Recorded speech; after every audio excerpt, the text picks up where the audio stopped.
মানে হ্যাঁ একবার করে হয়। আমরা মা দুর্গা রূপে প্রতি বছর যাকে পুজো করি এবং প্রতি 5 বছর অন্তর একজন মা দুর্গাকে সচক্ষে দেখতে পাই।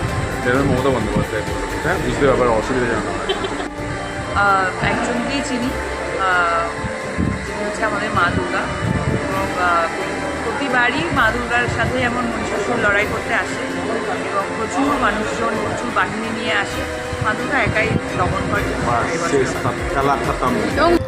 শব্দহীন তৃণমূল কংগ্রেস প্রার্থী রাজ চক্রবর্তী ব্যারাকপুরের হয়ে দাঁড়িয়েছিলেন তিনি, তবে বিপুল ভোটেই হেরেছেন তিনি।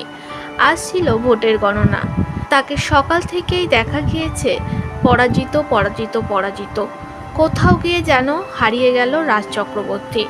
রাজ চক্রবর্তী এবং শুভশ্রী গাঙ্গুলি একটা সময় বিজেপি পার্টিকে অসুর বলে যাচ্ছে তাই ভাবে অপমান করেছিল ভোটের দিন এবং জানিয়েছিল বিজেপি গেল এবার সারা জীবনের জন্য। খেলা কত, মা দুর্গা প্রতিবারই অসুর দমন করে, সব দলবল বেঁধে অসুর নিয়ে আসে আর মা দুর্গা সকলকেই শেষ করে ফেলে। এমনভাবেই সকলের সামনে প্রধানমন্ত্রীকে অপমান করেছিল অভিনেত্রী শুভশ্রী গঙ্গোপাধ্যায়। তবে তার কথাগুলো এখন যেন মাটিতে মিশে গেল, তাকে নিয়ে হাসাহাসি করছে সকলেই।